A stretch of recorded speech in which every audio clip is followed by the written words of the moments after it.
Hello again, witchy people. I am back yet again with the same subject, plastic witchcraft. This is specifically about not fake witches or anything like that. It is about being eco-friendly or as green as possible in your witchcraft.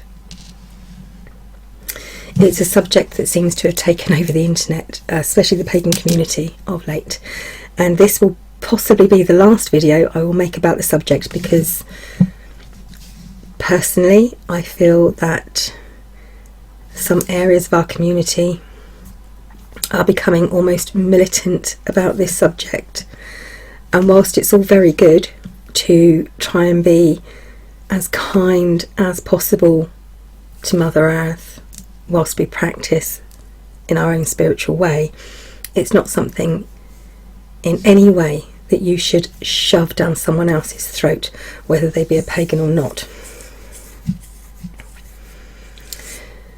But part of this was, how can I make my practice greener? And it comes down to things like using candles and where I source my items from. And I think I would find it quite difficult to become any more green without making myself bankrupt. And it's quite simple. I have solar panels on my house, so that's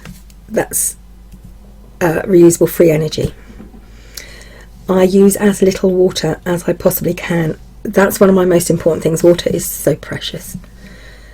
And so I use as little as I can, and it always shocks people. This is going to sound really terrible. I wash my hair probably once a fortnight, maybe, and I don't wash my hair a lot. I don't need to. I'm just one of those lucky people that doesn't have to wash their hair every day, so I use very, very little water. In simple things like that, and I reuse as much water as I can. I don't like to water my garden with the hose pipe, because that's fresh water, that's drinking water, and much as I love my plants, they'll do quite well with some, bit of what I did the washing up in, as long as I water it down a bit and it's not too soapy. I haven't got a water butt at the moment, but I will be getting one, so I'll be collecting rainwater as well, though I do have buckets and such like around the garden so that I can collect rainwater for that. And it's little things like sometimes when you turn on the tap and the water is coming out warm and you need it cold, I have a mixer tap. I then save that first bit of warm water, and that's used to water my houseplants. Sometimes it's put in the fridge and used for drinking water, to cool it down, but that first bit of water that you usually just wash down the sink is always saved. So directly within my practice, most, but not all, but most of the herbs I use are grown myself, or I've gone out into overgrown wild areas and sourced them and picked them myself. So I couldn't get any more green with that, and I am very, very careful when I harvest any plant material. I won't harvest anything that's rare, that is not in abundance, or where if I take it, it will leave so little that it won't benefit the wildlife around that needs it. So that's simple. However, I do have lots of glass jars, and although most of them are reused, they're old jam jars. I do have glass jars, but I don't know really what else you could store dried herbs in if you use them in your practice a lot. I don't know what would be the most eco-friendly way. I do have candles, and I have soy candles, beeswax candles, paraffin candles, all sorts. I also have oil burners. And it's kind of, it's been said, I think Sea Priestess first started it off saying about how candles really aren't, what can we use instead of candles, because they aren't a green item to use. And I'm not too sure. I mean, I do, when I burn candles down, I burn them down to nothing if I use them. I do collect all those little bits of any candle, I don't care really what candle it is, and I mix them all up. But that's easy for me in my practice because I don't have to have certain colour candles, and you know, a candle is all I need. I don't need a certain colour or a certain scent. I do use a lot of oils. I try to source my oils, whether they be fragrance oils or essential oils. I try to source them very, very ethically. All the tumble stones that I use are sourced from an ethical supply, because obviously I can't go and dig up these stones myself. I don't know where to find them, and I couldn't find them anywhere local anyway.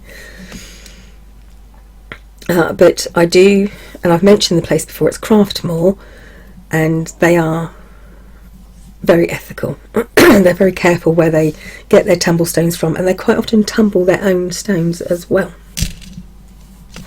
So all that part of my practice is very green. I shop a lot in second-hand stores because I like them. About 90% of my books are second-hand because I actually prefer second-hand books. On the flip side of that, I started to download books. I have, most of my new books are either on Audible or are digital versions of books.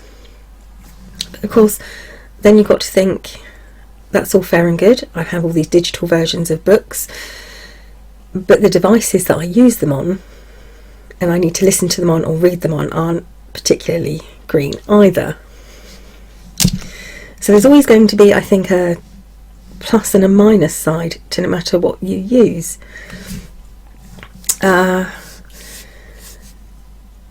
All the like wands and things like that I use, such as these, see these, they are all harvested and made from by myself, once again from my garden. I don't think, other than some pine wood that I picked up from the New Forest, which was already on the ground,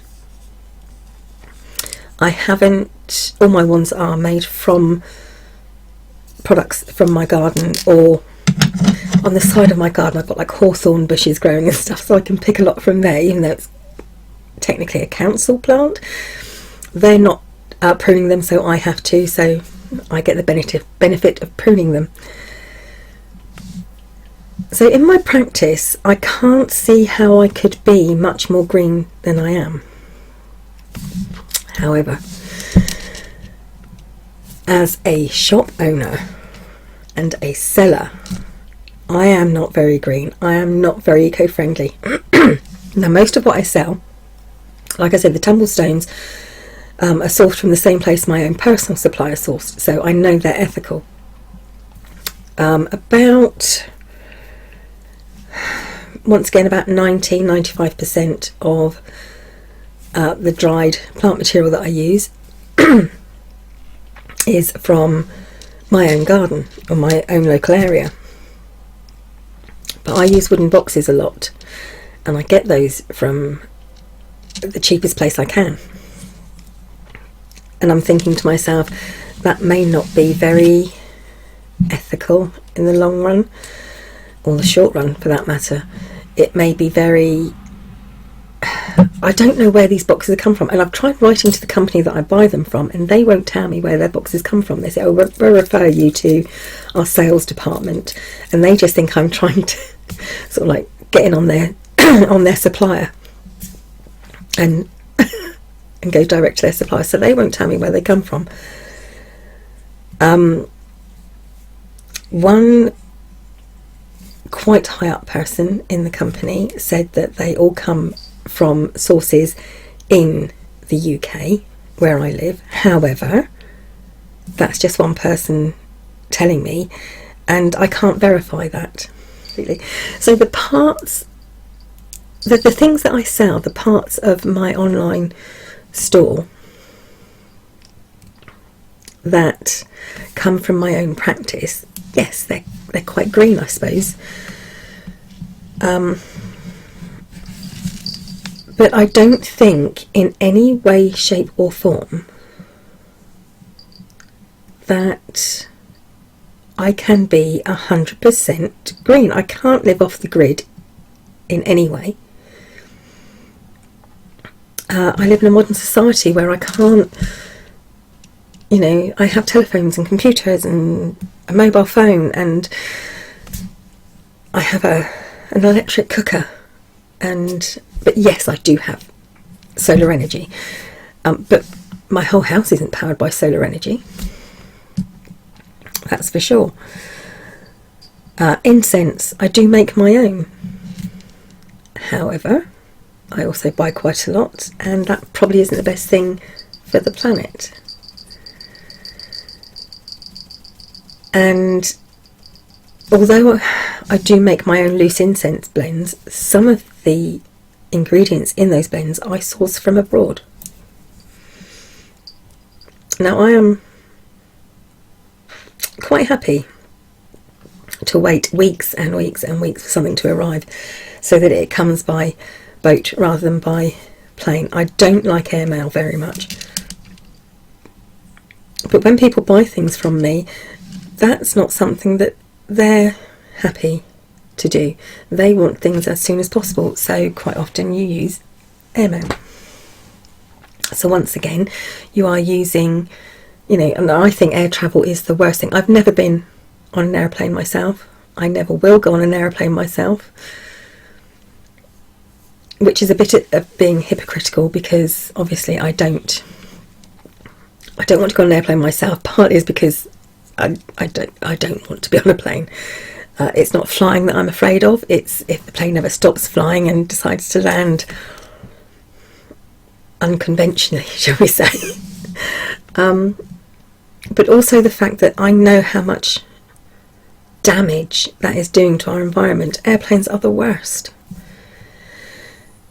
Yet I quite happily, well, not happily, but I very often send the things that I sell by Airmail. So yes, I am slightly hypocritical in that way. But I don't know what I can do about that. I don't know if I can insist, you know, other than I just not become a seller anymore. But I enjoy being a seller. My packaging is recycled. And the packaging that I buy, I have boxes made from a company, is recycled, made from recycled materials. At home, as I said, I recycle a lot. If I can buy something that's recyclable versus something that's not recyclable, like the packaging, and the recyclable packaging is slightly more expensive, I will go for the slightly more expensive one, because penny for penny, it's the better option in the long run, as far as I'm concerned. So what can we all do to make our paths greener? Well, I don't know, because I don't know how everyone walks their path. But for me, I really don't know. I have no true idea of how I can live more eco-friendly in the way that I live now. In modern society, in my home, I can't just give up my house and go and live somewhere. I need somewhere to live. This is the home that I have, and we've spent more money than we will ever recuperate making our house a more eco-friendly place to live. With the windows, the brickwork, the new doors, new electric system, the solar panels, all the extra, everything you can imagine. Every new item that we've bought for white goods have all been best rated. We don't buy unless we need to. We're very much a make do and mend sort of family. We will keep the same things and keep mending them and mending them and mending them till they can't be mended anymore. I'm very lucky that my husband's very, very clever, and he can fix most things. He'll have a go and he can fix most things. But, you know, so we have been careful. But I can't be, I don't think, any more. I mean, yes, I dye my hair. That's probably not the best thing for the environment. I'm quite careful with the products that I use for cleaning, but not as good as I could be. But that isn't part of my practice as such. When I'm actually working my witchcraft, I don't know what there is I can do to make my ways any greener. Yes, I have bought things. Yes, I have. I've bought ornaments and trinkets, which I don't need. But I haven't gone out of the way to encourage someone to do it for me. I've just bought what's already there. I'm not making excuses. I know that I could be greener. I just don't know how. Right now, I can do anything to be more eco-friendly, more kind to Mother Earth than I do already within my practice. But like I said, this will be one of the very last videos I make of this subject, because I think it's becoming too...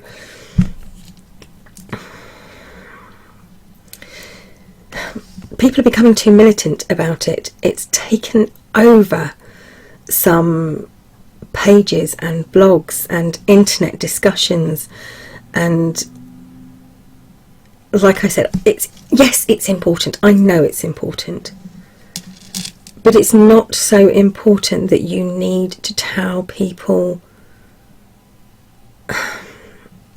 that they're doing so much wrong, therefore they must change, and not give them any credit for what they do right. Because we all do some things right. Of course we do. I don't think we're all such consumerists, and you know, we're leaving such a huge carbon footprint everywhere. I'm pretty sure that most of us try to do what we can. Yes, we can all educate ourselves a little bit more, and for instance, I didn't know that soy candles were actually quite bad. It was Joey Morris who mentioned it, and I will, if I can, I will link all the people below that I mention, whether it be Facebook pages or YouTube channels. I will link them. But Joey Morris did quite a lot of research, as far as I can tell. I think that she's very, very knowledgeable. She's probably both. But she did do quite a lot on soy candles, and how actually soy candles are bad for the environment. Perhaps it's candles in general. I know a lot of people have cut back on using, is it Santo Paulo wood? Something like that. Because it's becoming increasingly rare. I've never used it. So it's not something that I can comment on. And I'm not sure what you could use instead, because like I said, it's not something that I use, because the way I practice witchcraft is very much based on it is based on folklore and superstition, and yes, so what I'm trying to say is it uses a lot of natural things that I can only gather myself. So yes, I do use things, but like I have a scrying mirror, which is old, you know. A lot of the things that I use within my practice are second-hand, or they're passed down. They're old. They're not new things. One thing I think we do have to be quite careful of, and once again this is where I revert back to craft more, is shells A lot of us use showers and don't realise that they're not being ethically sourced. So that's another one. So, like, yes, there are a lot of things we can all do, but there are a lot of things we already do. So instead of beating each other and, you know, moaning to each other or about each other because of the things we do that aren't green, maybe we should start talking about the things that we do that are green, that are good for the environment, that we feel, you know, okay, I'm not asking for a pat on the back, and I'm not going to give any pats on the back, but none of us are that bad, are we? None of us are so bad that we are doing damage beyond anyone else. I don't think any of us are that awful and that bad. And perhaps that's the message here. You know, we have to not congratulate, say thank you to each other for the things that we do right, the things that we do that are recycling, upcycling, you know, and reusing, the things that we do that are considerate to the planet as much as they can be, rather than just berating each other and groups of people for what they may be doing that isn't so green. There we go. I will also link Drew Echoes, She Who Walks Between the Worlds. I will link one of her videos below, which basically is saying we're all plastic witches one way or another. Just by our very existence we are consumers, and therefore we will always be plastic in that sense, because we are consumers. Modern life, not just being a witch, but anyone in modern life is a consumer. So there you go. Even if you live completely off the grid, you still have to find warmth and shelter from somewhere. So if you're lighting a fire, you're still a consumer, you're still causing damage to the planet. So we are all consumers. We're all a little bit plastic nonetheless. But let's try thanking each other for what we do right, instead of berating for what we might not do or cannot do. That's it. I have waffled on long enough yet again. Thank you for watching, witchy people. I will be back soon with more content, hopefully. But for now, bye bye.